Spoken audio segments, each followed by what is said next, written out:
पिछले कई महीनों से मणिपुर हिंसा की आग में जल रहा है, उबल रहा है।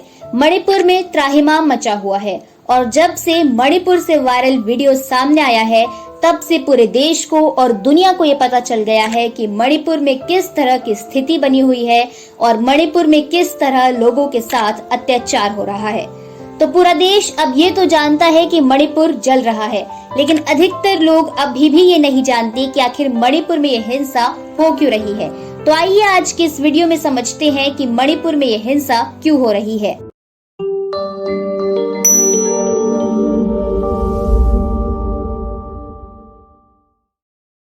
मणिपुर की जनसंख्या शुरू से ही अलग अलग समुदायों में बटी हुई है, जिसमें 33 जनजातियां ऐसी हैं जिन्हें सरकार द्वारा मान्यता दी गई है और ये सभी जनजातियां मुख्य तौर पर दो समुदायों में बटी हुई हैं, एक कुकी और दूसरा नागा।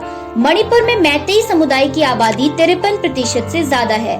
मैतेई समुदाय में भी दो शाखाएं हैं। पहला मूल मैतेई, ऐसे लोग जो कि हिंदू धर्म को मानते हैं, और दूसरा मैतेई पंगाल, ऐसे लोग जो कि इस्लाम धर्म को मानते हैं, जबकि कुकी और नागा समुदाय के लोग ईसाई धर्म को मानते हैं। मैतेई समुदाय के लोग गैर जनजाति समुदाय के हैं, जिनमें ज्यादातर हिंदू हैं। वहीं कुकी और नागा की आबादी 40% के आसपास है। मणिपुर का 90% से ज्यादा इलाका पहाड़ी है और सिर्फ 10% ही घाटी का इलाका है।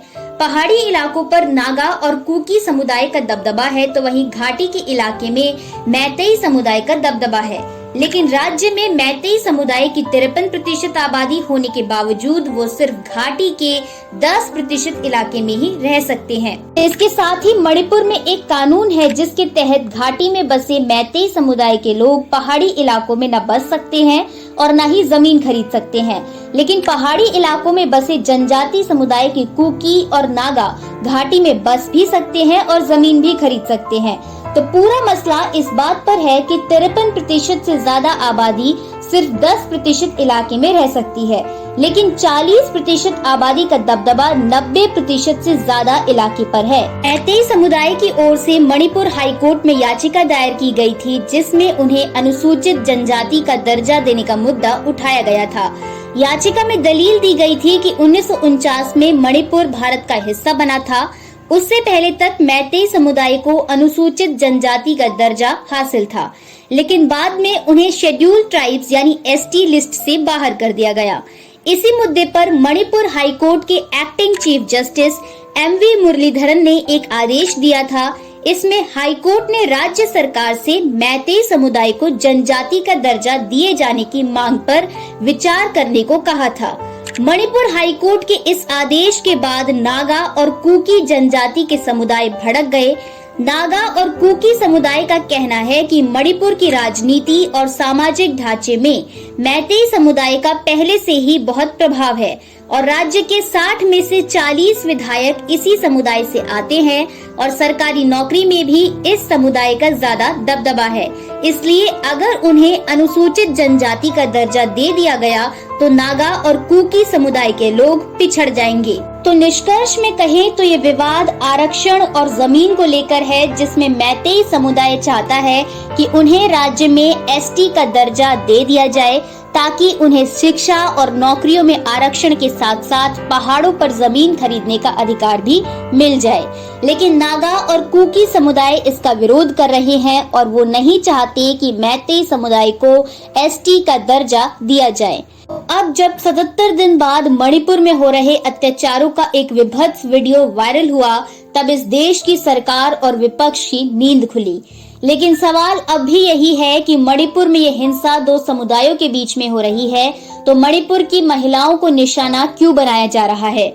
अब देश की संसद में लगातार मणिपुर का नाम गूंज रहा है, लेकिन ये पहली बार नहीं है कि जब मणिपुर का नाम देश की संसद में इस तरह गूंज रहा है, बल्कि इससे पहले वर्ष 1993 में भी मणिपुर में ऐसे ही दंगे हुए थे और उस समय के दंगों में मणिपुर के 750 लोग मारे गए थे और ये दंगे कुकी और नागा समुदाय के बीच हुए थे।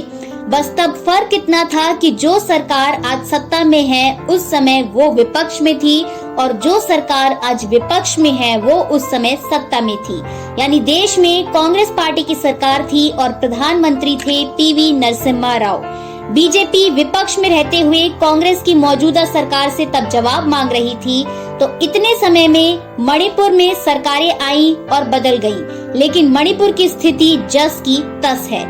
यानी जो स्थिति मणिपुर की तब थी, आज भी काफी हद तक वैसी ही स्थिति है। लेकिन आपको वर्ष 1993 में हुए मणिपुर दंगों के बारे में नहीं पता होगा, क्योंकि उस समय सोशल मीडिया नहीं था, उस समय 24 घंटे के न्यूज चैनल्स नहीं थे, तो आप तक ये जानकारी और खबरें पहुंच ही नहीं पाती थी, और जो पहुंचती भी थी वो आधी अधूरी या फिर मिलावट के साथ पहुंचती थी।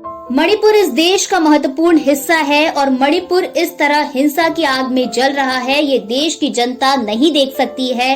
देश की जनता जल्द से जल्द चाहती है कि इस हिंसा को रोका जाए और मणिपुर में शांति बहाल की जाए। इसलिए सरकार को जल्द से जल्द मणिपुर में शांति और सुरक्षा सुनिश्चित करने की सख्त आवश्यकता है।